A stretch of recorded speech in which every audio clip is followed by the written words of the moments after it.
¿Qué tal? Bienvenidos a esta entrega que yo creo que para este episodio tendremos que renombrarlo porque ya no vamos a hablar de quién mató a qué, sino de quién esterilizó a qué. Pero antes de darles los detalles de esta entrega, le doy la bienvenida y saludamos del otro lado de la línea a Román Rangel. ¿Cómo está, Román? ¿Qué onda, Dan? ¿Cómo están? Hoy vamos a demostrar que quienes más hablan de sexo son los que menos lo tienen. Pero bueno. Ok, excelente. De hecho, ese es algo que vi creo que en la serie de Scrubs que se viene con un revival y sí, a los que más les preocupa es de los que... Bueno, ya, ¿de qué vamos a hablar el día de hoy en esta entrega? Vamos a hablar de un bonito tema y es, ¿qué pasó con el sexo? Es decir, ¿quién esterilizó el cine contemporáneo? ¿Por qué vamos a utilizar hechos, datos duros, concretos, no pun intended, acerca de por qué cada vez vemos menos sexo en pantalla, pero cada vez tenemos más consumo de porno en nuestros celulares? ¿Qué está pasando, Dan? ¿Por qué en la pantalla grande no estamos viendo lo que estamos viendo en la pantalla chica? Ah, pues bueno, y fíjate, me acabo de percatar que en las notas que tenía del episodio tenía una intro así padre que es la que voy a poner en la descripción del episodio y desde luego no la utilicé para darle entrada de acá porque sabemos que el cine es un medio que se ha caracterizado por ser bastante progresista o eso es algo que en realidad parecía porque algunos estudios recientes, y vamos a citar un artículo de The Ringer que fue el que nos dio la pauta con mucho material, han estado mostrando que cada vez son menos las propuestas atrevidas capaces de desafiar al espectador. Y esto incluye tocar temas como la política y el sexo. Y bueno, en esta entrega revisaremos quién le cortó sus huevitos y esterilizó al séptimo arte. O sea, lo mismo que les platicamos ahorita, pero eso funciona mejor en texto. ¿Qué pasó? Pues básicamente pasó el tiempo, ¿no? Recordemos que las primeras grabaciones, y creo que esto lo mencionaste tú cuando hicimos la cobertura en Guadalajara con un libro que se presentó en aquel momento, de cómo pues muchas de las primeras filmaciones eran explícitamente contenido pornográfico e incluso aquí en México se filmaban arriba de, ¿qué era? Arriba de la casa o de un local o algo así, en ese libro. ¿Me recuerdas el nombre de ese libro, por favor? Ay, me estás poniendo ahorita No te preocupes, ahorita lo en encuentro. duda. Ahorita lo buscamos porque fue una investigación justamente de la UNAM que hablaba sobre, pues, estas filmaciones secretas que podríamos argumentar que todos los avances del cine mismo, de la fotografía, pues han sido derivadas de algún modo de la pornografía. Es decir, pues queremos fotografiar niños, quieren fotografiar niñas, niños quieren fotografiar otros niños, niños quieren fotografiar a dos niñas besándose. Entonces, el cine, la fotografía, el arte en general está lleno de imágenes explícitas, imágenes eróticas. Entonces, ¿por qué sería diferente, por ejemplo, en México, donde si tenemos cada vez cámaras más portátiles, cada vez gente más cachonda, ¿por qué no empezarían a hacer sus propias películas porno? Entonces, el libro indaga un poco en todas estas grabaciones, obviamente mucho antes de que hubiera toda esta revolución digital, que pudiéramos grabar desde iPhone con muy buena calidad. De hecho, se grababan desde cintas de 8 milímetros, después de 16 milímetros, y todos sus rollos, al parecer, están resguardados por la Filmoteca de la UNAM. Muchos de ellos no tienen ni siquiera créditos porque recordemos hubo un tiempo donde todo esto eran actos ilícitos, donde filmaban, les llegaba la policía, daban una mordida y pues seguían haciendo sus cochinadas, pero finalmente todo eso es parte de un registro, es un registro histórico y estas grabaciones que se hicieron de este carácter pornográfico pues nunca van a ver la luz del día, pero seguramente alguien que los resguarda ahí en la filmoteca pues ha tenido el gusto de ver los videos pornos que se grabaron en la Ciudad de México. El libro se llama Los cuerpos del delito, los delitos del cuerpo. Precisamente se Eso. presentó en el festival. Tenemos, Román nos hizo el favor de darnos la semblanza sobre esto. Y bueno, curiosamente, ¿por qué ese material? Y tiene que ver con qué es de lo que uno puede hablar en público y de lo que puede hablar en privado. Y también recordemos que hemos pasado por distintas etapas, según la sensibilidad de las distintas naciones o de las distintas épocas. Podemos tener regímenes que son más liberales, o sea, Coppola llegó hace poco con películas como Megalópolis y ilustra en cierto sentido parte de las sensibilidades imitando a la caída del Imperio Romano o las etapas de decadencia, donde tenías las megafiestas. Pero eso es bastante fresa, sobre todo si lo comparamos con Babylon, una película que aunque yo encuentro fallida, la encuentro valiosa. Creo que le he empezado a revalorar un poco más con el paso del tiempo. Porque ahí sí tienes secuencias con, ahora sí que quítate Roma que Hollywood ahí te va, no, Tinseltown te pone y te mete y te saca y te acomoda según nuevamente los intereses de las personas. O más recientemente, ¿para qué vamos tan lejos? No vamos a hablar de Pop Daddy, pero esas fiestas, no eran precisamente como que secreto y lo que se hacía ahí no era precisamente como que se fueran a rezar el rosario, creo, ¿no? Sí, y ahora qué bueno que lo mencionas, Dan, el nombre de Francis Ford Coppola al inicio, porque ahorita cuestión de trivia también para todos aquellos, el gran maestro Francis Ford Coppola inició haciendo películas medio cochinas, no precisamente pornos, pero películas eróticas, filmadas también en 3D. O sea, él inició su carrera haciendo estas secuencias para películas, incluido una película que se llama The Bellboy and the Playgirls, que en ese momento las describían como nudie cuties, un género del softcore porn, y entonces por ahí de los 60s y 70s. Así que, hablando de grandes maestros, Francis Ford Coppola inició haciendo porno. ¿Qué tal? Yo creo que es algo bastante adecuado porque también, y ojo, porque él pues es de ascendencia italiana, por eso su fijación en mucho de lo allá. Y Estados Unidos, gracias a la influencia que tuvo por los ingleses, pues muy moralino, ¿no? Precisamente por los Quakers y todos los colonizadores que llegaron allá. En América Latina ni hablemos porque nos conquistaron los españoles y traemos la culpabilidad católica muy enclavada. Uno sea o no sea católico, pero sabes que eso es muy característico en la mayoría de las ciudades. Por más progresistas que sean, siempre está esa presencia y es parte de la identidad. Pero ya estamos haciendo un análisis psicogeográfico, lo cual está muy padre, pero a ver si luego no nos acusan de que estamos practicando el psicoanálisis sin licencia, ¿no? Leí que eso puede ser un poco problemático. Vamos al cine.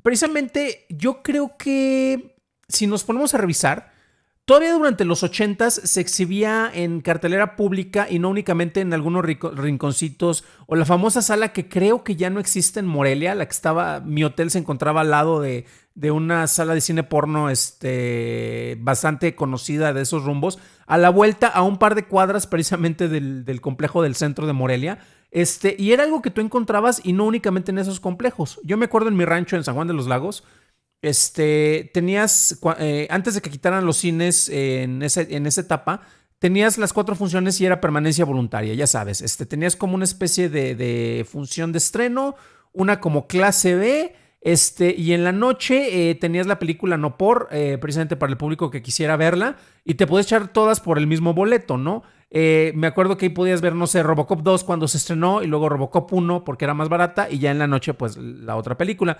Pero eran las salas regulares. ¿Cuándo empezamos a perder esas costumbres, Román? Pues no lo sé, o sea, creo que también es un tema de, pues, los gobiernos de cada estado que quieren reforzar en cuanto a censura católica. Ya ves que la moralina, ahorita tú mencionas San Juan de los Lagos, pero yo también puedo mencionar el bonito estado de Querétaro, la ciudad, Santiago de Querétaro, tenía su cine porno localizado en el mero corazón del centro histórico. Entonces, aquí también se consumían esas cosas.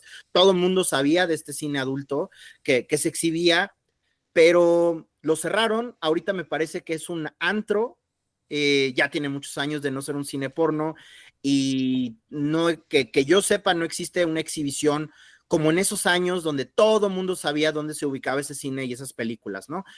Me parece como muy curioso hablar del progreso en el cine y en la sociedad en general, porque pues cada vez que hablamos de temas de educación sexual y que cada vez los jóvenes saben más cosas, pero a la vez nos estamos persinando más. Y no sé si también, digo, no me quiero volver como muy político hablando ahorita con la victoria de Trump en Estados Unidos y demás, pero creo que toda esta ola de lo conservador está regresando fuerte, ¿no crees? Sí, recordemos que la historia es un péndulo, entonces de repente corre para un lado y luego para el otro y depende nuevamente los intereses económicos que estén manipulando todo y para dónde nos quieren llevar. Y básicamente mencionaba porque fue por ahí de los 90s cuando se empieza a tener ese manejo o regresión o encapsulamiento, yo creo que del cine de contenido erótico para consumo de adultos. ¿Por qué? Porque antes la manera en la cual tú podías ver este tipo de películas era en una sala. Al momento que llegan los formatos caseros, es precisamente cuando esto, pues ya ibas a tener una mayor privacidad y en vez de aplicar un Pee Wee Herman y irte a ver una película en un lugar público, que pues es respetable, hay lugares que son para eso, e incluso parte de las dinámicas de la sociedad, porque hay anécdotas muy divertidas del cine de Morelia, y perdón que lo mencione porque es mi referente más cercano, y hay documentación en internet, no me crean, pero sí hay, donde hay entrevistas con, por ejemplo, la taquillera. En Churros y Palomitas tenemos, en León, Guanajuato, nosotros hicimos un reportaje pues hace, Dios santo, hace casi 20 años, explorando distintas salas. Estaba la Sala Madrid, estaba otro complejo que ahorita no me acuerdo, pero eran cines que te exhibían este tipo de películas. Me acuerdo porque hicimos la reseña y el requiem para las hermanas superhúmedas. Nunca supimos de qué se trataba esa película. Especulamos, Jorge y yo, cuando escribíamos Churros y Palomitas en aquel momento, de qué se trataba, pero eran los únicos lugares en los cuales tú podías consumir estas películas. Llegan los VHS con los cuales, y los Betacams con los cuales tú podías absorber esto. Y es curioso porque tuvimos el gran boom de los formatos caseros, particularmente con los VHS seguidos de los DVDs, en la parte de los 80s y los 90s. Y lo menciono porque en esas épocas había películas que yo honestamente no debí de haber visto por mi edad. O sea, yo soy de 1980, pero las veía en las casas de los primos porque rentaban, ya sabes, con la Betacam, la Betamax, perdón. Y vamos a ver, por ejemplo, vi Volver al Futuro. Yo era pobre, no tenía para ver video en casa. Pero ok, vimos Volver al Futuro, qué padre, qué emoción. Veíamos otras películas, llegué a ver Robocop. Mi primera confrontación con la muerte fue precisamente a través de la película de Robocop. Viernes 13, que también es pues para otro tipo de público más maduro de lo que yo era. Pero eso ya no tenía que ir yo a la sala de cine donde no me iban a dejar entrar, sino que lo podía ver desde casa. Y Robocop también lo menciono porque esa película, su corte original era clasificación X. ¿Por qué sería clasificación X, Román? Yo creo que en este caso por violencia extrema, ¿no? Ahí todavía ves esa película y la secuencia donde Murphy lo acribillan, lo matan, lo dejan muerto. Es una escena extremadamente violenta. Yo hasta viéndola en años más recientes, porque tenía rato que no veía la película, me parece toda una película que se sostiene como algo muy violento. Y bueno, el nombre de Paul Verhoeven es sinónimo de excesos, ¿no? Ya sea exceso del sexo en pantalla como el exceso de violencia. Y justo recordar que sus primeras también películas de Verhoeven, antes de que migrara a Hollywood y creara películas como Robocop o Total Recall o Showgirls, eran bastante políticamente incorrectas. Se queda corto. Hay unas películas por ahí que luego te pasaré el dato, Dan, para que las vuelvas a revisitar, porque están más que ser sexualmente explícitas, que también lo son, sí tienen personajes bastante detestables, personajes que hablan de violar a mujeres, personajes que se burlan de otros personajes homosexuales, que obviamente en estos tiempos ya no pasan. Digamos que ya ahorita, hoy en día, estaría cancelado el buen señor Verhoeven, pero me parece que todavía son muy efectivos.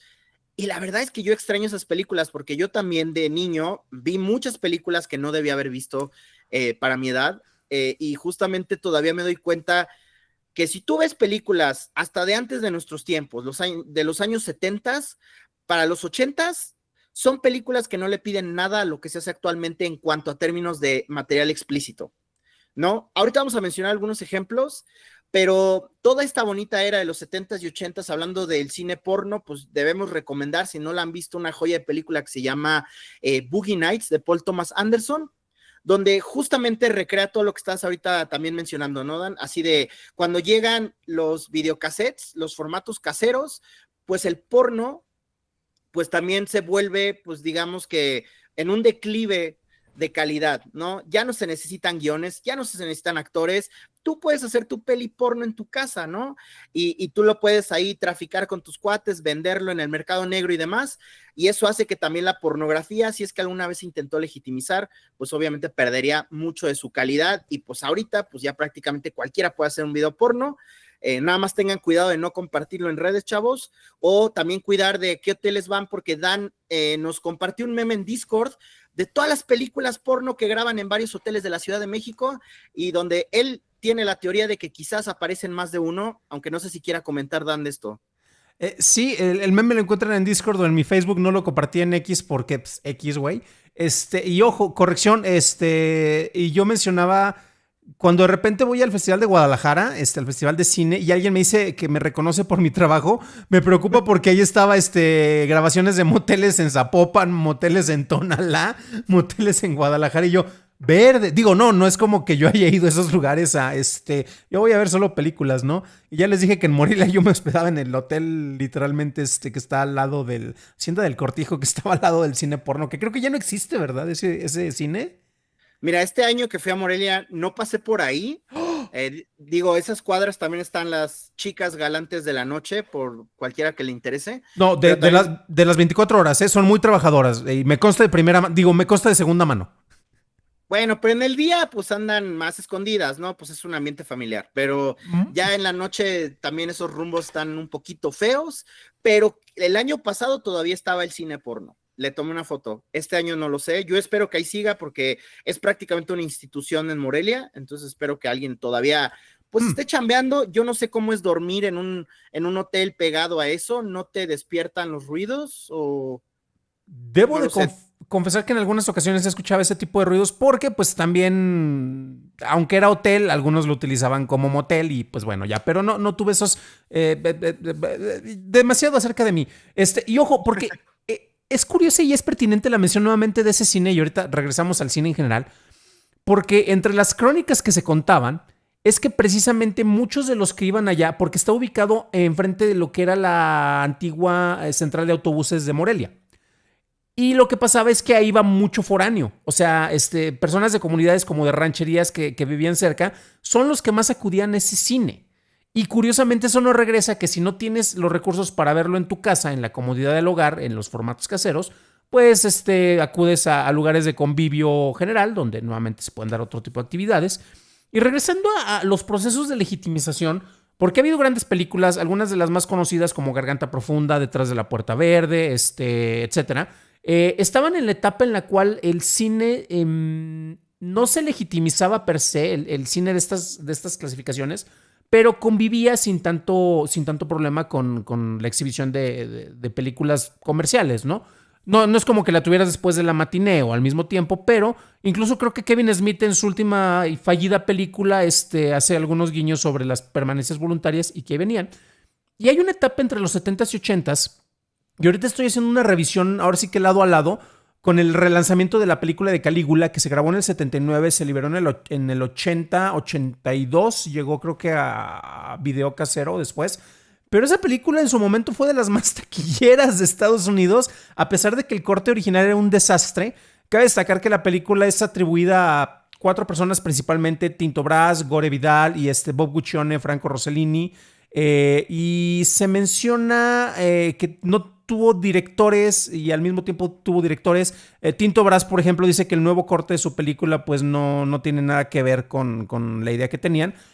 Pero cuando te pones a ver el cast, que tiene ahí a personas como Malcolm McDowell, tenía también a esta Helen Mirren, o sea, no estamos hablando, trajeron actores de la escuela clásica de teatro británico a actuar en una película que el planteamiento estaba muy interesante, el primer resultado es fallido, el segundo es mejor, no he terminado de hacer el comparativo lado a lado, pero luego se los voy a platicar para ver qué onda.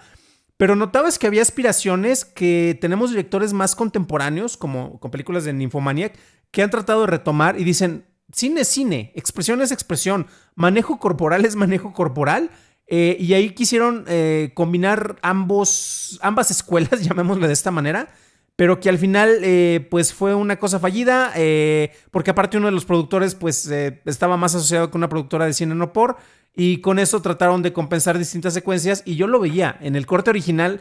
La manera en la que abre pues es una secuencia que sin bronca sale de una película de softcore porn y la metieron allá. Y en el corte narrativo, esa secuencia no existe en lo absoluto. Y narrativamente, pues funciona mejor el nuevo corte. Mientras que allá es de, esto ya se aburrió. ¿En qué momento vamos a ver partes del cuerpo femenino o masculino exhibiéndose? Pero bueno, Calígula, yo creo que fue de las últimas víctimas o casos representativos.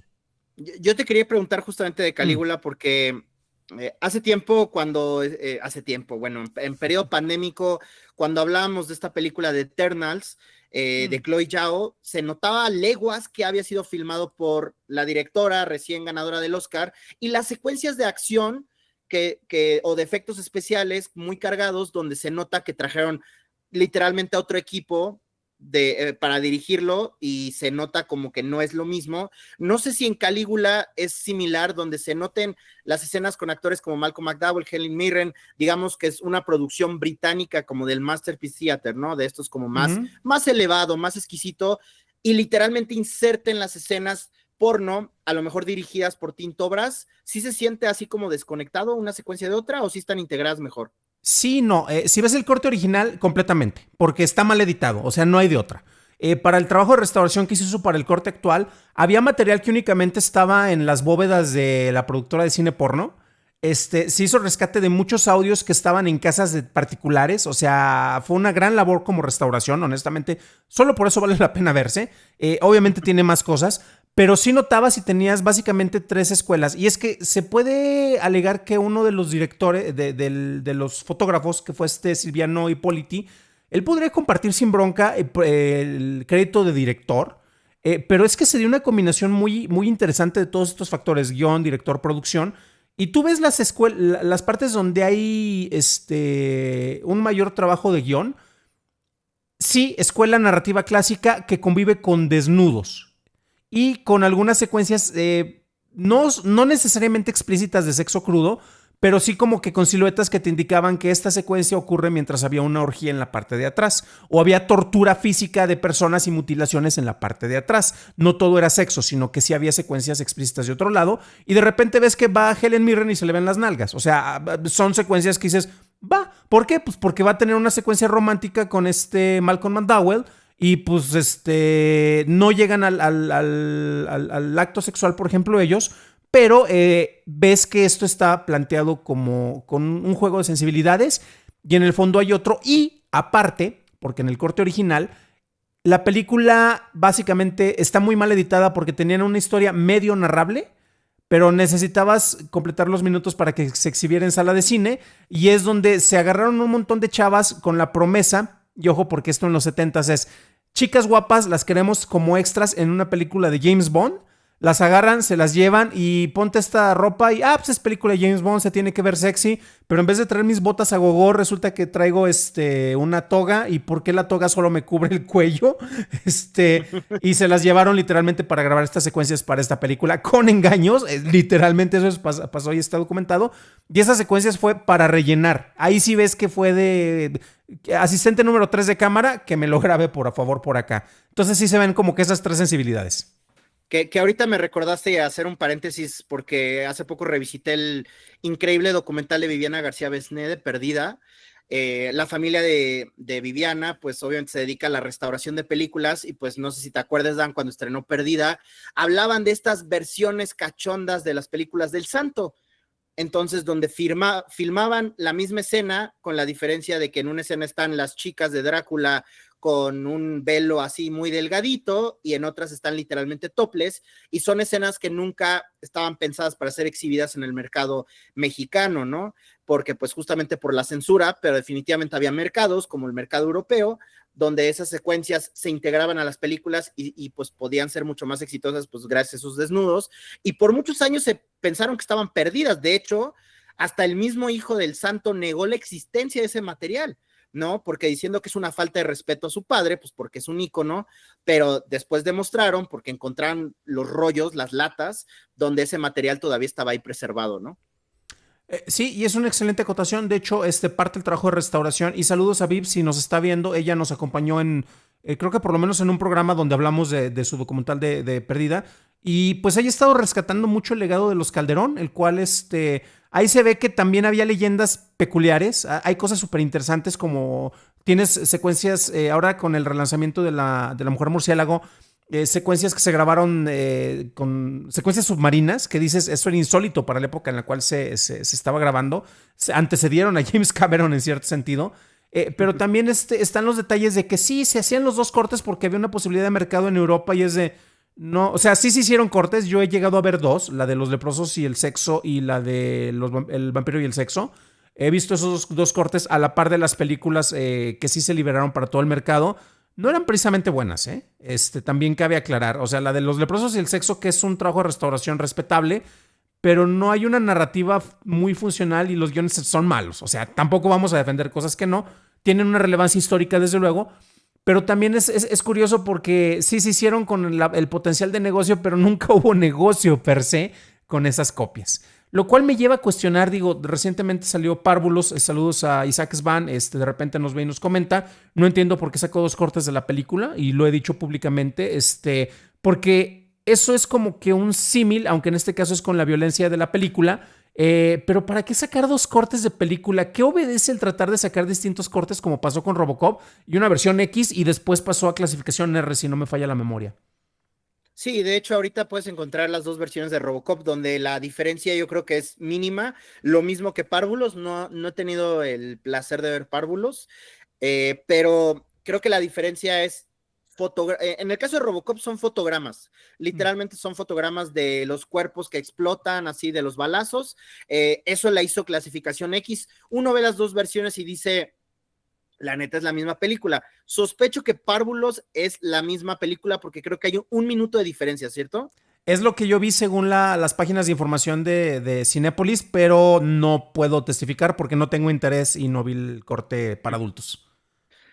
Me parece una decisión absurda. De hecho, yo no recuerdo de la última película mexicana que hizo eso. Lo más absurdo del caso es que creo que potencialmente puede confundir a la audiencia, ¿no? O sea, ¿cuál veo? Voy a ver la versión que claramente es la versión del director con más sangre, que es creo que la que Svan está recomendando, pero esa versión, al menos en mi rancho, solo es la última función del día. Entonces, literalmente ves la versión de Párvulo a las 4, a las 6, a las 8, la versión B15, pero los que quieren ver la versión hardcore a las 10 de la noche, cuando sabes que ese público es mínimo. Entonces, no entiendo yo, más porque ahorita tenemos 2 películas bastante extremas en cartelera, las 2 muy populares, que no necesitaban de una versión B15, ¿no? De hecho, una de ellas es clasificación D. Son poquísimas las películas que tienen clasificación D. Estoy hablando, por supuesto, del Payaso Art en Terrifier 3, pero también tenemos el éxito de La Sustancia, que ya lleva varias semanas en cartelera y no ha abandonado la cartelera, de hecho. Entonces, no entiendo por qué Párvulos tendría necesidad de sacar una versión esterilizada, una versión como para toda la familia, entre comillas, cuando tienes la versión C y cuando claramente tienes películas que son populares con esas clasificaciones. Pero igual no es una pregunta para Svan, es una pregunta para la distribuidora, ¿no? Quiero pensar. No, es pregunta, yo digo que para todos en conjunto. Y ojo, ellos han hecho más películas que tú y yo juntos. Que nosotros sí hemos producido películas, ojo, ¿eh? Ahí también es de que hemos producido un documental. Aquí, por lo menos 2 ficciones y 2 documentales se han producido entre nosotros 2 en conjunto. Entonces ahí tampoco tenemos derecho de opinar, ¿no? Exacto. Y nuestras opiniones, ya saben, son como los traseros, algunos perfectamente torneados. Digo, algunos, todos tenemos uno y bueno, ya saben lo que sigue. Regresando con eso de las calificaciones, y es cierto, o sea, sí es una decisión artística y hay comentarios del mismo Verhoeven y del director, se me acaba de ir el nombre de... Ay, eso es una herejía porque estamos hablando del Exorcista, de la William película Friedkin. original. Friedkin. Hay anécdotas muy divertidas sobre cómo trataban de pasar sobre los sistemas de sensores. Y ojo, porque en Reino Unido ya hay películas muy buenas que hablan de esto, obviamente películas de terror sobre sensores, cómo hacían la censura o la clasificación de películas. Se miden distintas cuestiones. Un caso súper comercial fue la versión extendida de Batman contra Superman. O de repente, si te pasaba, creo que tienes derecho a decir corrígeme si me equivoco, Román, un fuck por película o son 3, no me acuerdo cuántas veces puedes decirlo. Según yo, tiene más que ver con el fuck como término sexual. Okay. Tú, por ejemplo, creo que tienes derecho a 3 fucks, pero como si tú dijeras fuck, me caí, ¿no? Ajá. No es lo mismo a fuck sexual, según yo. Ok, mira, y es que es conveniente porque empezamos a ver una moralina muy particular, porque puedes usar, o sea, Austin Powers lo hacía de manera sensacional con eufemismos, ¿no? Dentro de su misma película. Y también es de que dependiendo quién está revisando precisamente la película en ese momento, te pueden censurar y puede ser por duración de cuadros o de tiempo o violencia. Tú lo mencionaste con el caso de Robocop. Y de repente lo que hacía es y esto es anécdota de Verhoeven, no sé, le rechazaron a una de sus películas, córtale 2 cuadros acá, un cuadro acá, etcétera, y la vuelves a mandar. Y técnicamente es la misma secuencia y la misma película, pero gracias a eso, con el siguiente sensor, si les tocaba suerte, pues ya podían aprobarla. Entonces es algo que se manejaba, por lo cual es muy ambivalente porque es si la revisaron o no la revisaron, honestamente, porque yo conozco mi película y qué onda. Y otro truco, no tiene que ver tanto con la censura, pero se me fue el nombre del director, pero lo escuché, estaba haciendo una revisión en el fin de semana y era de, oye, es que tu película tiene que durar, no sé, ya sabes que una película de 90 minutos puedes meter más funciones que una de 2 horas. Entonces el truco que hace este cuate es de quítale 2 cuadros a 2 cuadros a todas las escenas y con eso le rebajó como 15 minutos a su película y ya vamos a vender más. Y fue así de, George Corman estaría orgulloso de lo que acabas de hacer, ¿eh? Es brillante. Y también aquí paréntesis, hablando de los sensores y luego lo absurdo que resultan los cortes. Por ahí hay un documental muy padre que la última vez que chequé estaba en Netflix, creo que ya no está, pero se llama 7852 y habla sobre la escena, famosísima escena de la cortina de Norman Bates en Psicosis, esta película de Alfred Hitchcock. 78 se refiere a los setups de cámara que tienen y los 52 quiere decir a los cortes que le obligaron a hacer a Hitchcock.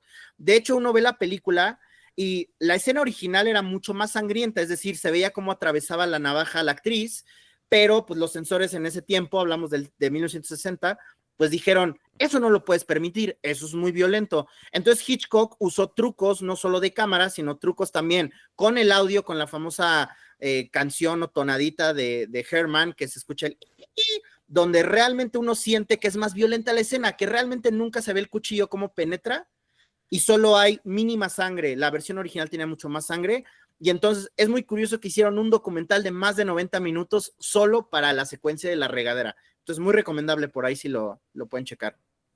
Sí, y es curioso porque de repente hay veces que no tienes que mostrar las cosas explícitas para que tengan un mayor impacto, es lo curioso con esto. Vamos a regresar a las clasificaciones y una breve explicación para que sientan que aprendieron algo por acá. En Estados Unidos es muy fácil, ahorita vamos a hablar con México. Las clasificaciones más características son, tienes la G para público en general, el PG que es Parental Guidance, creo, ¿no? Es con supervisión de un adulto no necesariamente, o público en general. PG-13 es para mayores, para adolescentes, básicamente adolescentes y adultos. Y el PG ahí sí ya retoma lo del Parental Guidance de que puedes verla o acompañado de un adulto. La R de restringido, precisamente, o de retrasado, dependiendo como quieras, que es ahora sí que ya con más violencia, cuestiones más explícitas. Y el NC-17, que eso me suena más como a, ¿cómo se dice? A explosivo, ¿no? Sí, que es más o menos, ¿cuándo se instauró el NC-17? Fue en los 80s, creo. Creo que fue 88-89, ¿eh? Porque recordemos que PG-13, también creo que ya lo habíamos discutido en otro episodio, gracias a Amblin y a Steven Spielberg, donde no existía la clasificación PG-13, estas películas que no necesariamente eran R, pero tampoco necesariamente eran PG, pues se creó esta clasificación, e igualmente la clasificación X, que ya habías mencionado. Cabe también tocar el tema de que la X no era para nada solo película de serie B o película pornográfica. Recordemos, hay una película que se llama Midnight Cowboy, que ganó el Oscar a mejor película siendo clasificación X. Entonces, para que vean que hay de todo. Pero creo que esa clasificación X se descartó y después entró el NC-17. Pero lo curioso del NC-17, también hay un documental muy padre que habla de todo esto, de las cuestiones de las clasificaciones, que creo que se llama This Movie is Not Rated, de Kirby Dick, pero habla de que es el beso de la muerte para una película tener NC-17 porque la mayoría de los cines no cargan con ese tipo de películas. Entonces, gente como Kevin Smith, donde originalmente querían que su película de Clerks fuera NC-17 solamente por lenguaje, lo cual es absurdo, pero tuvo que hacer ahí también ciertos cortes porque si era NC-17, pues no iba a tener ningún éxito en las pocas salas que se iba a exhibir, y de hecho eso obligó también a ciertos realizadores o distribuidores a que sus películas fueran on-rated, es decir, rechazar el sistema de clasificación. Y hablando de Terrifier 3, ahorita actualmente en Estados Unidos no tiene clasificación. No es NC-17, no es R, simplemente es on-rated, y también demuestra que una película on-rated puede tener el gran éxito que ha logrado allá. Entonces, pues, esto de las clasificaciones no se da. ¿No te parece a ti un poco doble moral? Sí, y tiene una justificación de serlo. Ahorita vamos a hablar de las clasificaciones. Bueno, a ver, primero las clasificaciones en México y luego por qué carajo surgen las clasificaciones. Tenemos, por ejemplo, la AA, no es Alcohólicos Anónimos, sino es precisamente, lo pueden ver niños hasta de 7 años, o sea, público en general, básicamente. La letra A es para todo público en general. La B es para adolescentes de 12 años y en adelante.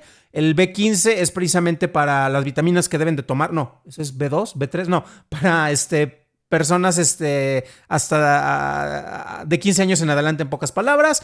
La C es para adultos, como Deadpool en teoría debería estar ahí. Y la D es un poco más restringida, aunque ahí es legalmente, si no eres mayor de edad no la puedes ver. La C es precisamente como que con la recomendación de un adulto podrías verla, ¿no? La cinta. Ahora bien, esto no es gratuito y pasó con el cine, pasó con los videojuegos, ha pasado con los cómics, el Comic Code Authority, y básicamente es para que las personas de la alta moral y la esposa del reverendo Alegría y no te venga a reclamar de que alguien piense en los niños. Lo que ocurre es que como industria tú puedes ofrecer regularte a ti mismo para que el gobierno no te regule a ti. Eso viene desde la época del macartismo, recordemos la fiebre roja, toda la paranoia, que actualmente estamos en otra parte, estamos como en el capítulo 5 de eso, no solo en México, no solo en Estados Unidos, sino a nivel mundial. Entonces es de que yo me ofrezco precisamente para crear un sistema que sea aceptable, pero yo lo voy a medir y lo voy a regular. Por eso tanto las ambivalencias y las dobles moralinas, pero tú no te metas, yo te voy a garantizar de que esto sea adecuado según los parámetros que voy a publicar y sirven para dos cosas y una de esas es para pura chingada, en pocas palabras.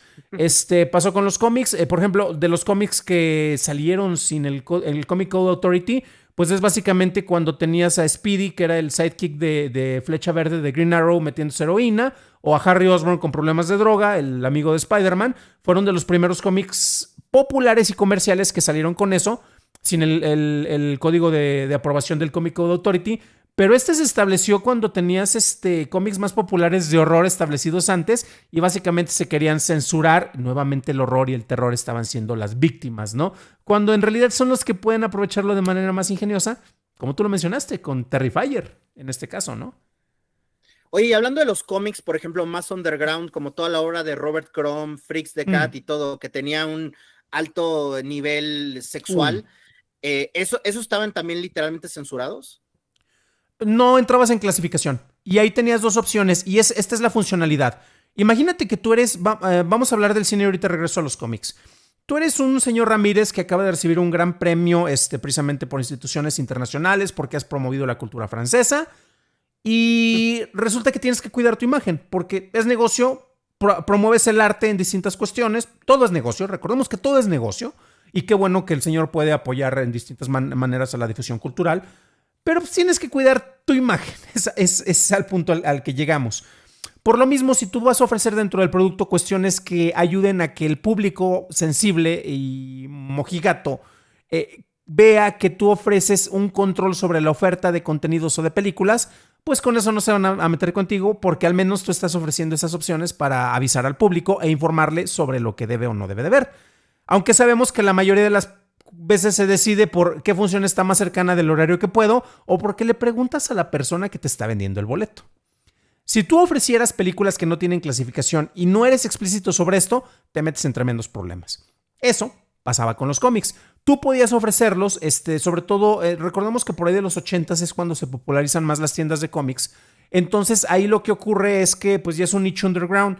Pero si tú tenías una tienda como una farmacia o un puesto de periódicos, que también volvemos a la doble moral, porque en el puesto de periódicos tenías las revistas para adultos, los cómics, los periódicos, las revistas de fútbol, el Alarma, todos conjuntos, pero sí los tenías como que en distintas secciones. Si tú ofreces un producto sin categoría, puedes quemarte a ti mismo porque, es que en este local me vendieron una revista que no deberían de ver mis niños. Entonces, básicamente por eso tenían su funcionalidad todas estas clasificaciones. Tú si tenías un local más grande, más establecido, te conviene y con eso te lavas las manos y la responsabilidad es de quien clasificó esto, no mía. Silencio incómodo. Estoy absorbiendo toda esa información. Pero bueno, vamos a repasar, ya vimos lo de las clasificaciones y mencionaba una nota, lo van a encontrar en las notas del episodio, un artículo muy bueno de The Ringer, donde habla cómo ha habido una caída de las secuencias con sexo o incluso con intimidad, ya vámonos a eso, del 40% desde el 2000, creo que en los últimos 20 años, si no me falla la memoria. Y habla como el tipo de contenido como la violencia y el gore han tenido ciertos picos. El máximo fue por ahí del 2018, 19, por ejemplo. Pero básicamente el sexo y la desnudez se han ido a la baja. Entonces, ¿qué pasó? ¿Por qué se esterilizó todo este show? Yo tengo alguna teoría, pero todavía no quiero sacarla al aire, pero yo te quería preguntar, Dan, porque justamente a mí se me hace interesante el análisis de mercados tanto del cine como de la televisión, porque recordemos que en la televisión la censura era mucho más marcada porque pues la televisión, específicamente la televisión de canales abiertos, no del cable, que eventualmente, o el streaming, que tendrían mucho más libertades. Me parece curioso cómo a la par donde el cine se vuelve explícito, hay mucha censura en la televisión. De hecho, pues raro era ver en los 70s, 80s escenas explícitas, tanto de sexualidad como de violencia en la televisión. Más sin embargo, sucede al revés, que cuando la televisión, gracias a programas, por ejemplo, de HBO o estos canales ya por cable, que tienen mayores libertades, el cine se vuelve más mojigato, y al contrario en la televisión, yo recuerdo así como series de HBO, por ejemplo, como Los Sopranos o The Wire, donde pues se ve mucho más violento, ya tenemos chichis. Recuerdo que también tenían un show de docuserie que se llamaba, creo que se llamaba America Underground o algo así, donde se mostraba literalmente prostitución y delincuencia. Pero ya la televisión cada vez se volvía más arriesgada, y ya para programas, por ejemplo, como Game of Thrones, ahí sí veíamos cosas mucho más cargadas de sexo, pero al mismo tiempo, en la pantalla grande, ¿dónde quedó el sexo? ¿Tú crees que los creadores que hacían sexo en la pantalla grande migraron a la pantalla chica, o qué pasó aquí? Sí, no, y depende porque el medio es el mensaje, el medio es el mensaje, el medio es el mensaje. Perdón, McLuhan estaría orgulloso de esto. Sí, no, y depende de las restricciones. No sé si tú ubicas a un gran, pero gran comediante estadounidense, que de hecho creo que lo llegamos a ver en una película de Kevin Smith, me acordé ahorita que lo mencionaste, George Carlin.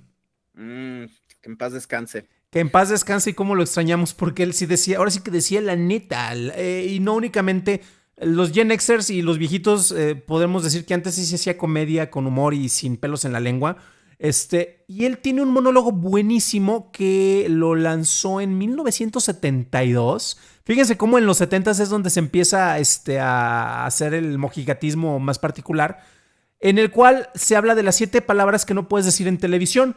Y literalmente tú lo veías en la radio. Aquí en México era con Gobernación. Recordemos que Gobernación hasta los 90 tenía controles muy estrictos. Actualmente solo los tienen si hablas en contra de su pejestad y de la 4T. Literalmente te pueden correr en público si hablas malo de un gobernador, pero no si dices groserías. Y sí, política, y que es mi programa, y se chingan. Entre las palabras que no podías decir estaban, y las digo en inglés, bueno, las voy a decir en español. Mierda, miados, coger, coño, mamón, hijo de la chingada y chichis. Y con eso no vamos a poder monetizar esto. En inglés, shit, piece, fuck, cunt, cocksucker, motherfucker y tits. Si tú dices esas palabras, es como si te llegara el aviso de Gobernación y te cancelamos el programa y vamos a expulsar a estas personas.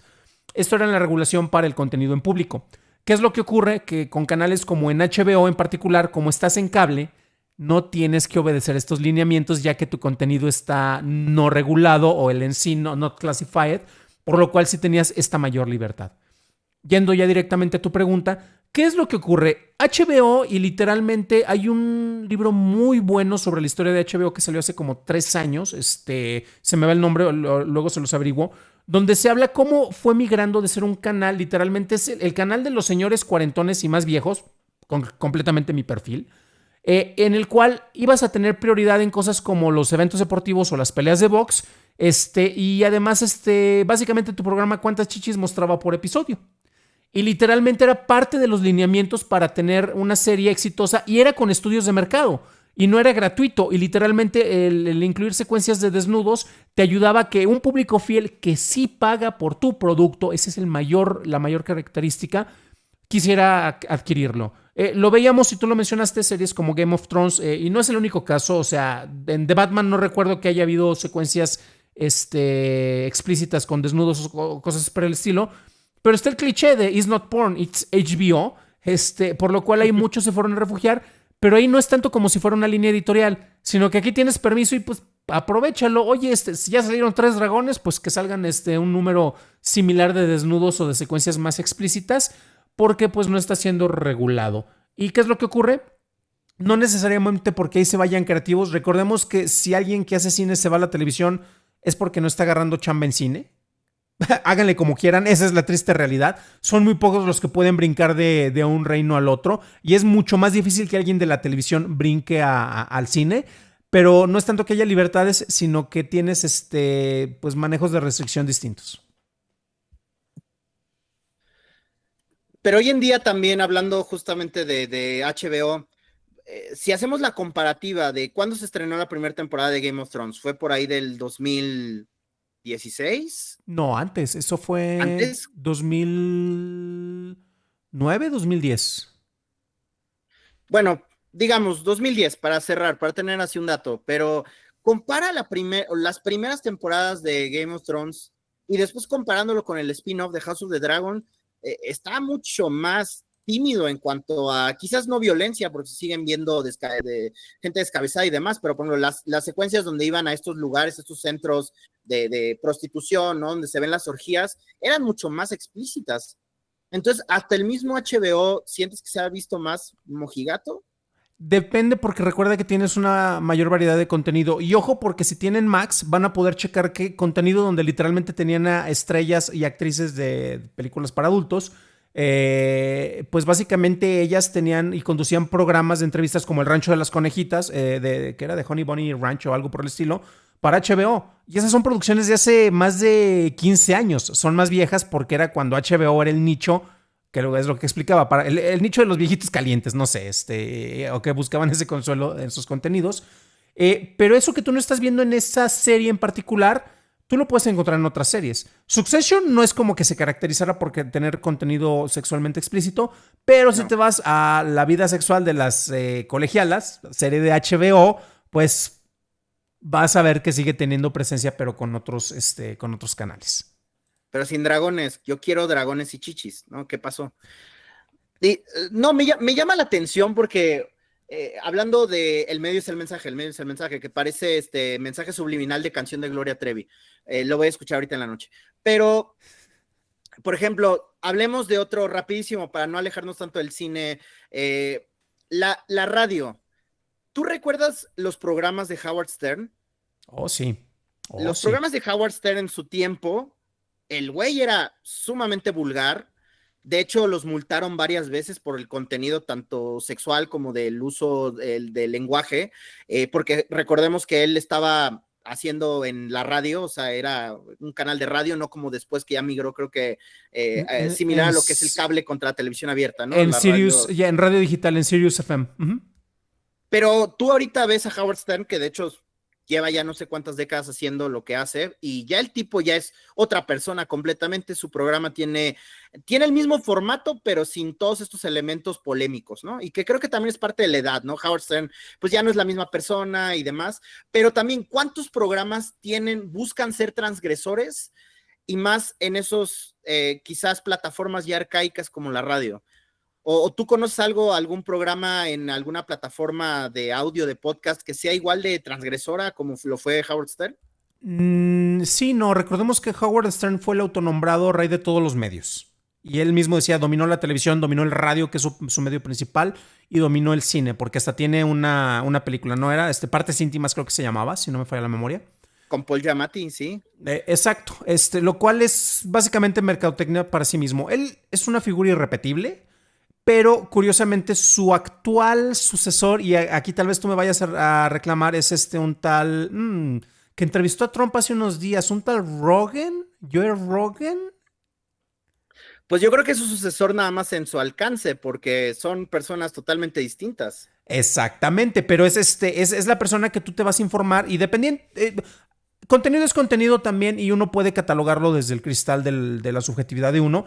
Es su sucesor en cuestión de alcance, en que está hablándole a otro público, en que se construyeron en distintos medios y actualmente están uno en la radio en su momento y el otro en los podcasts en este momento, como las figuras más emblemáticas de dicho medio y con mayor alcance. No son transgresores en este momento ninguno de los dos, excepto si no te gusta de lo que están hablando.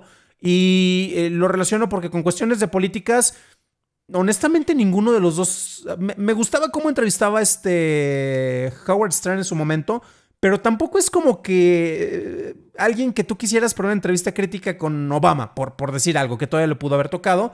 Y con Rogan ni se diga, ¿no? O sea, con Trump no es tampoco que se las pusiera de modo, pero tampoco era el propósito que él tenía para esa entrevista. O sea, son perfiles muy, muy distintos.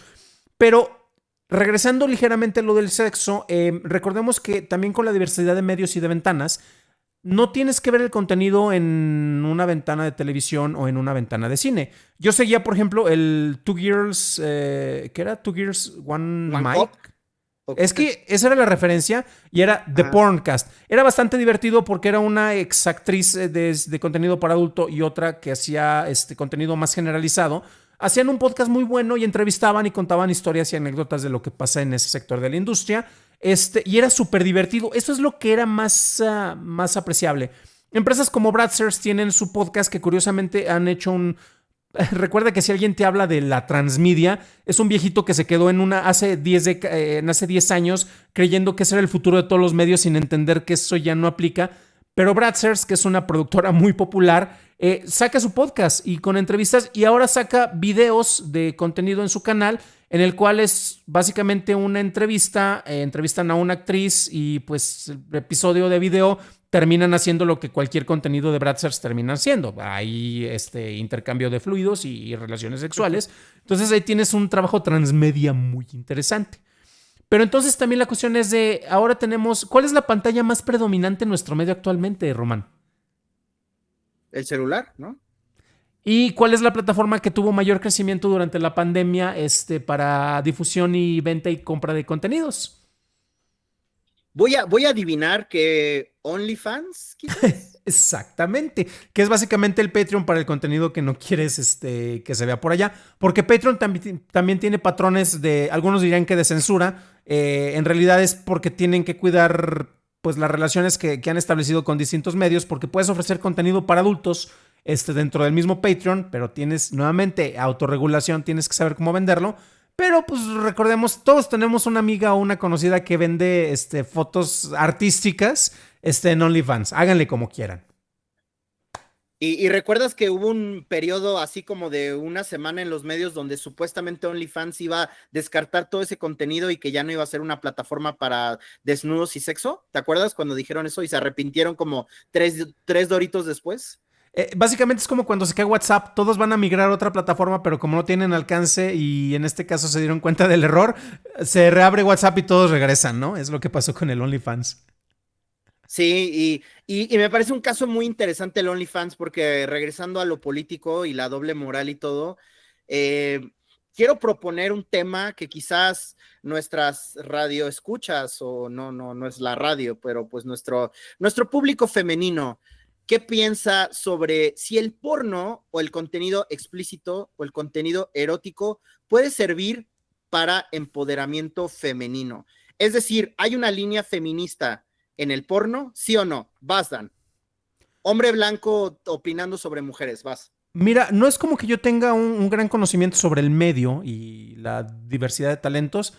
Sí hay voces fuertes, hay voces importantes y son una minoría. Curiosamente, la mayor parte de las personas que trabajan en la producción y no producción únicamente de que comprar la cámara y se grabe ese contenido, hay mujeres que precisamente se han enfocado en hago mi carrera por este lado, tal vez siendo actriz y me dedico a la producción. Hay otras, precisamente como, estuvo ¿qué fue? ¿En Morelia o en Guanajuato? No, en Guadalajara hace 3 años, que es una directora estadounidense. Erika Lost. Erika Lost, gracias.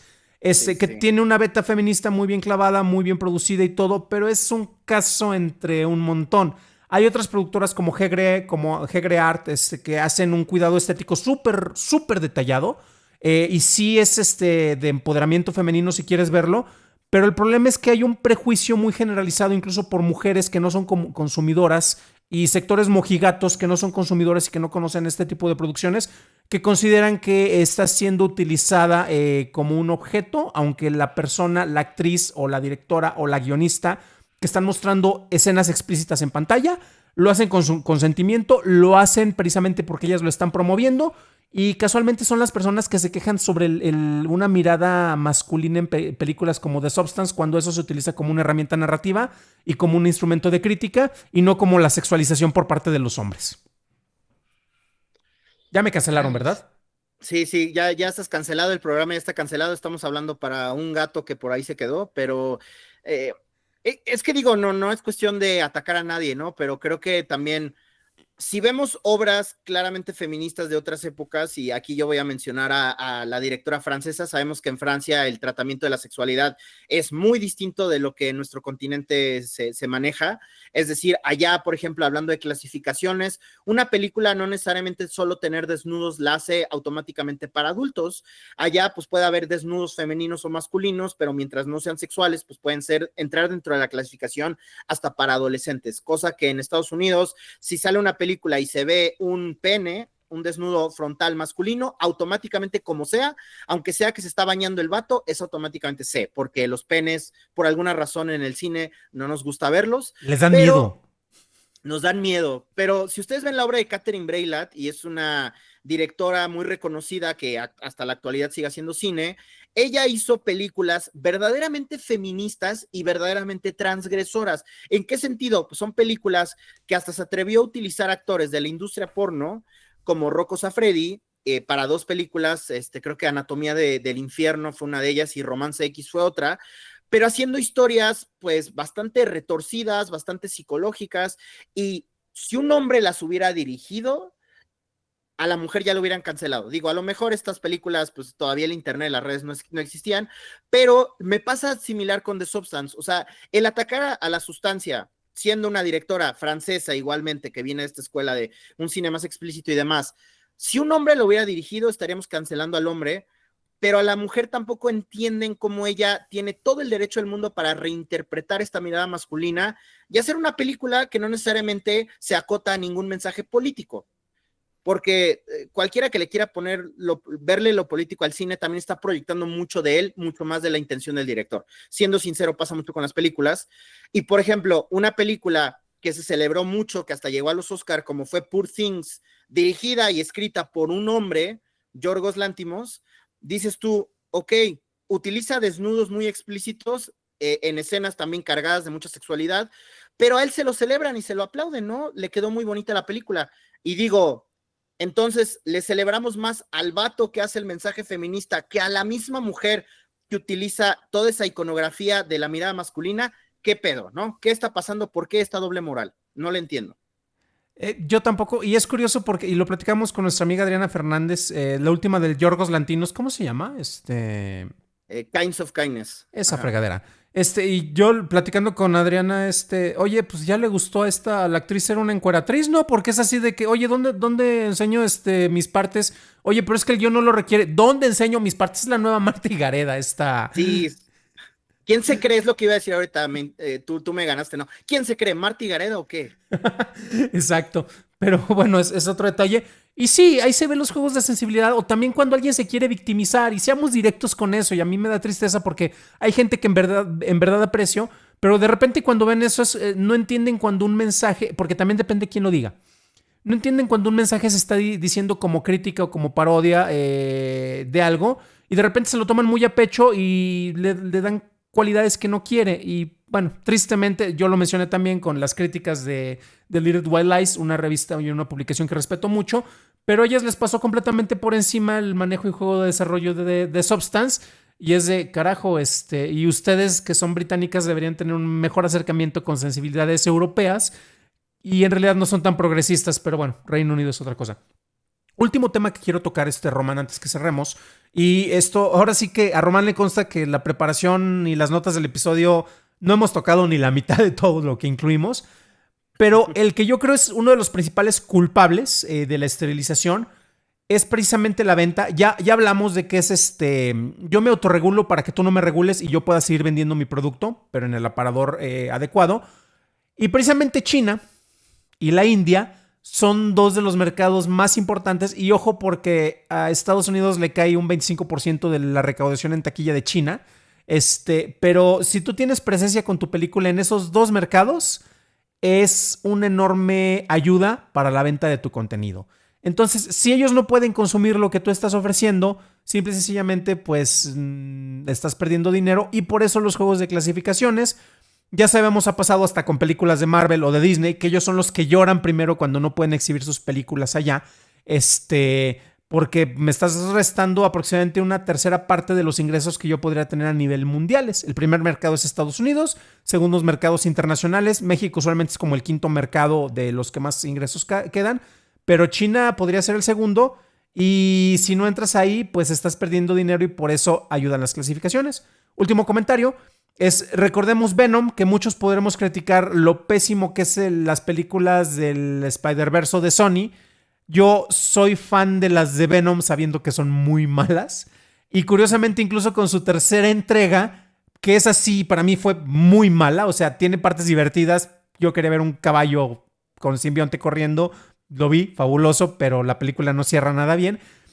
Pero de las películas de superhéroes estrenadas, con la excepción de Deadpool y Wolverine, pues en China le fue muy bien. Entonces ahí ves como que hasta un producto fallido en mercados locales, en otros lados puede recuperar el dinero y por eso son importantes presentarles como en aparador y de mira, esto sí es para tu público. Sí, es bien interesante esto, porque también creo que solía las películas de Marvel hasta tener una versión exclusiva para el mercado chino, donde metían escenas con un actor, una actriz popular china, y son versiones que obviamente no se van a ver fuera de China, pero les funcionó bastante bien. Varias películas de Marvel funcionaron en China, pero creo que fue a partir de la pandemia donde ya el gobierno chino básicamente limitó mucho la entrada de títulos internacionales, títulos estadounidenses, entonces cada vez menos películas, y me parece también que las películas que estaban diseñadas para el público chino, como fue Shang-Chi o como fue Mulan también de Disney, de hecho les fue bastante mal. Al parecer los chinos no les gusta tampoco que les hablen así como de forma muy paternalista, ¿no? Los de Hollywood, y creo que me parece que ya tampoco recauda tanto, con excepciones como películas como la serie Rápido y Furioso, que en China, de hecho su éxito es que atacan mucho, piensan mucho en los mercados internacionales y por eso tiene un cast tan diverso. Pero creo que fuera de eso, una película como Venom, tampoco ya pegan tanto las películas, las producciones estadounidenses en China, ¿no? Es correcto. Y una anotación, bueno, no tengo el dato preciso, exacto y completamente verdadero, entonces aquí me pueden reclamar. Pero en China creo que puedes meter de los blockbusters internacionales, bueno, blockbusters gringos ya entran únicamente entre 10 y 12 películas al año. Entonces ya no es como de que todo lo que produce Marvel, que te hacía 3 películas de Marvel más otras 3 de Disney, pues ya tenías con eso básicamente la cuota para todos los mercados. Se han sido más selectivos. Aparte de que la producción china ha mejorado mucho. La producción de la India, ni se diga. Que es curioso porque el indio consume mucho y su economía está peor que nosotros tal vez. Pero también hay otro factor. Ellos han aprendido a contar sus propias historias y han hecho que esto pegue con el público. Cosa que mártires del cine mexicano, mensaje completamente para ustedes, no han aprendido a hacer por un carajo a pesar de décadas de que se les ha estado diciendo que hagan buenas películas y que hagan buenas películas que convenzan al público, porque hay muchas que son bastante buenas, La Cocina es un gran caso, pero no tiene un appeal para todo el público. Y en China es lo que empezaron a hacer. Oye, nos gustan las películas de fantasía, el cine chino de fantasía es increíble, es mucho mejor que muchas producciones. El bélico, lo platicamos, Roman, con The 800, los 800, no le pide nada a ninguna superproducción con Spielberg, así de simple. Y han sabido darle al público de su país lo que ellos quieren con diversidad y con blockbusters, cosa que en México, pues se necesita muchísimo trabajo y seguimos haciéndonos culpables de que es que no van a ver mi película de arte, porque no la hice para que la vea la gente en particular. Pero bueno. No vas a estar hablando mal de Tótem y de Sujo, ¿eh? Te van a cancelar a ti por decir eso. Pues bueno, vamos a pasar ya a la parte del cierre, Román, porque ya pasamos de la hora, Dios santo. Víctimas, victimarios, ¿quién consideras o quiénes consideras que son los culpables de esta esterilización, de cortarle las pelotas al cine? Pues yo creo que son muchos factores, evidentemente no es sencillo, por eso también nos extendimos en este programa, pero el tratar de atacar a mercados más conservadores. También el público, podríamos dedicarle un programa también, por ejemplo, a los grupos muy vocales de religiosos, por ejemplo, el cine católico, el cine o cristiano en Estados Unidos, o el mismo cine conservador. Hubo una película ahorita con Ronald Reagan que creo que pues le fue bien en taquilla. Todavía tiene mucho poder, ejerce mucho poder, y creo que los estudios y precisamente toda la mentalidad liberal de la maquinaria hollywoodense subestima estos mercados, y el mismo mercado que tú decías como chino, la India, que obviamente también son muy particulares con los que se exhibe. Entonces es tanto la censura autoimpuesta, es decir, desde los mismos guiones donde se busca cada vez menos ser explícito, pero también buscando satisfacer también un público mayoritario que ciertamente tenemos que aceptar. Los números no mienten, después de la pandemia cada vez menos gente va al cine, era una tendencia ya marcada antes de la pandemia, ya habíamos visto los números bajar desde el 2019, entonces no es necesariamente la culpa de la pandemia, pero pues creo que también en esta búsqueda de hacer un cine con mucho mayor appeal a toda la familia, pues está sacrificando mucho del cine adulto que está terminando o no siendo producido o siendo producido en otros países o termina como contenido barato de Netflix. Y es curioso porque lo que termina como contenido barato de Netflix también es parte del proceso de castración. Lo platicamos en nuestro primer episodio sobre el cine para adultos contemporáneos, para el público maduro, que ver películas como The Bike Riders, ver películas como Challengers, y las dos son con categorías muy distintas. Son películas que te piden algo poquito más, una neurona más, o sea, no te exigen tanto, no son cerebrales, por amor de Dios, pero están diseñadas para públicos muy específicos, y el tratar de apelar a públicos en general es lo que ha castrado en buena medida al cine. Y para mí el responsable principal es el último que mencioné, es precisamente el tratar de apelar a mercados en lugar de tratar de focalizar las obras para las ventanas que son adecuadas. El mejor caso, y lo platicaba con Xavier en Twitter el día de ayer, es La Sustancia. Una película que su presupuesto reportado creo que fue entre 14 y 16 millones de dólares. Ya creo que ya está cercana o tal vez rebasó ya los 50 millones de dólares. Una película de Universal, que si la lanza Universal como una película regular hubiera sido un fracaso. Movie la agarra, y la agarra barata. Fue así como que casi con comisión 2 millones y aparte te voy a dar parte de las ganancias y eso. Pero hace un caso de se lo voy a vender a mi público. Movie ya está establecido, es el cine caníbal. Ellos hicieron un cine caníbal después de cine caníbal. Sabiendo a quién te vas a dirigir y enfocándote en una mercadotecnia adecuada. Y es una película con clasificación para adultos, con un presupuesto medido con alguien que supo encontrarle el nicho para el que iba dirigido y sin necesidad de castrarlo. Entonces son cosas que sí se pueden hacer. Simple y sencillamente hay que saber cómo venderlas y ubicar el público al que vas.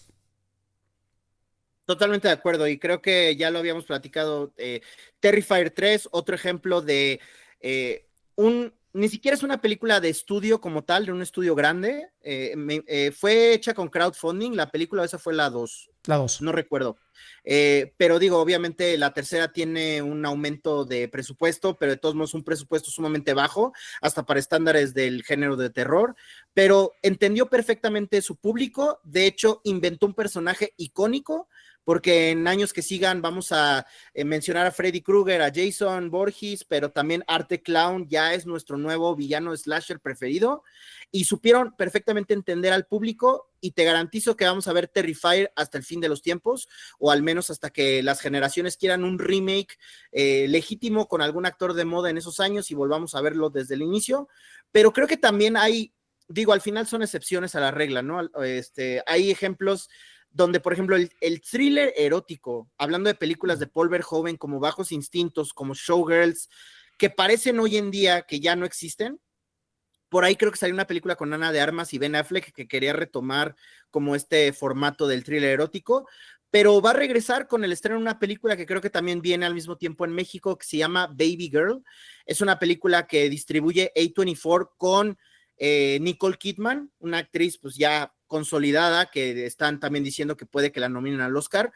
Y si ustedes ven el tráiler, es una película como de finales de los años 80, principios de los 90, con una temática bien cachonda, donde una mujer ejecutiva ya mayor conoce a un chavo como acá medio cachondón e inician una relación medio enfermiza mientras ella tiene su marido y su familia, ¿no? Entonces, la película estará buena, no estará buena, quién sabe, pero pues creo que se está tratando de regresar de cierta forma, pero son estudios muy pequeños, independientes, que ya tienen su nicho de mercado, pero aún así vemos que todavía hay mucha carencia, la balanza tiende a un lado, a lo mojigato, a lo puritano, lo que quieran llamarle, pero bueno, todavía ahí se están esforzando, ¿no? Por este tipo de películas.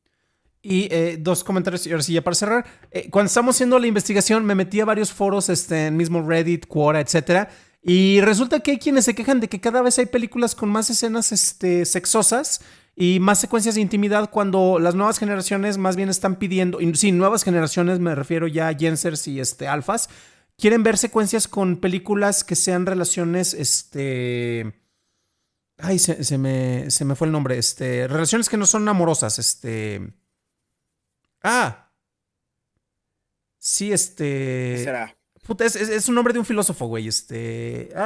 Platónicas, perdón. O sea, Ajá, queremos ver sí. más relaciones platónicas y no relaciones amorosas. Y tú lo ves con las películas de Disney, donde ahora resulta que el villano no son tus papás. Los villanos son es la familia que tiene expectativas sobre ti porque ya no te puedes pelear con una bruja o cosas por el estilo. Entonces, ahí ves dónde está la doble moral, malos entendidos, proyecciones innecesarias. Quick, honestamente, pues vas a ver, ¿cómo se dice? Vas a ver cebras donde hay caballos cuando quieres buscar a un culpable, ¿no? Eh, Eso sí está bien fuerte. También, por ejemplo, un caso donde yo digo, supuestamente fue idea de Steven Spielberg esto. ¿Tú viste la última de Tornados? La que se llama no, Tornados. no, que ya está en Max. No, no la he visto. Ya está en Max. Está buena, es un buen blockbuster, la verdad. Y sale esta Daisy Edgar Jones y el que está de moda ahorita, el que salió en Top Gun, se me fue el nombre de él. Pero la película incluye una escena donde claramente hay química entre los protagonistas, pero nunca ni siquiera se besan, mucho menos tienen intimidad. Y por ahí leí que la última escena, que es en un aeropuerto donde la chava parece que se va a ir, pero le dice el chavo, no, no te vayas, por favor. Iban a tener un beso, pero la nota del estudio, en este caso Steven Spielberg, era no hagas que se besen. Y la película no tiene absolutamente nada de romántico. Y pues al parecer le funcionó en taquilla, creo que la película le fue muy bien en Estados Unidos, curiosamente no le fue muy bien a nivel internacional, casi toda su recaudación vino de la taquilla estadounidense, entonces también no sé si eso tuvo que ver o simplemente la película no conectó, pero me parece muy curioso que haya sido una decisión de alguien como Spielberg, pero ya pensándolo bien ¿Spielberg tiene escenas de sexo en sus películas?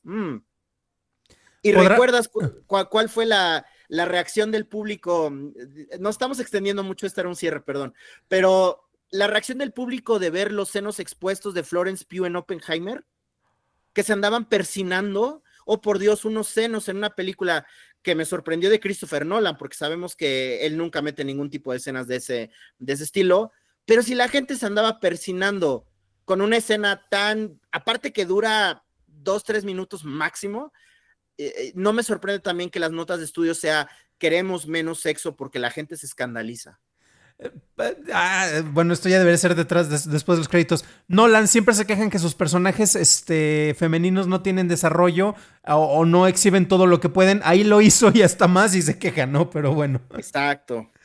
Pues bueno, ya con esto vamos a cerrar. Recuerden, amiguitos, si ustedes creen que hay o no hay, pueden dejarnos comentarios. En Spotify no, ahí me caen únicamente los troles precisamente de, ¿cómo se llama ese cuate? Alguien que hace videos con malas críticas en YouTube. Pero a ti te quieren dejar comentarios, Roman, ¿dónde te encuentran? Yo estoy en la X o en Twitter como marcador00 o Román-Rangel en Instagram. Y aquí en el canal que se publica esto en YouTube lo pueden dejar en Twitter, en X, en eso. A veces me meto por terapia familiar, no sé. Me encuentran como Dan Campos. Y pues bueno, nos estaremos viendo en otra entrega que ya estamos preparando, tratando de resolver algún crimen por allá. Porque el crimen nunca duerme, pero el cine nunca muere. ¡Vámonos! Gracias a todos.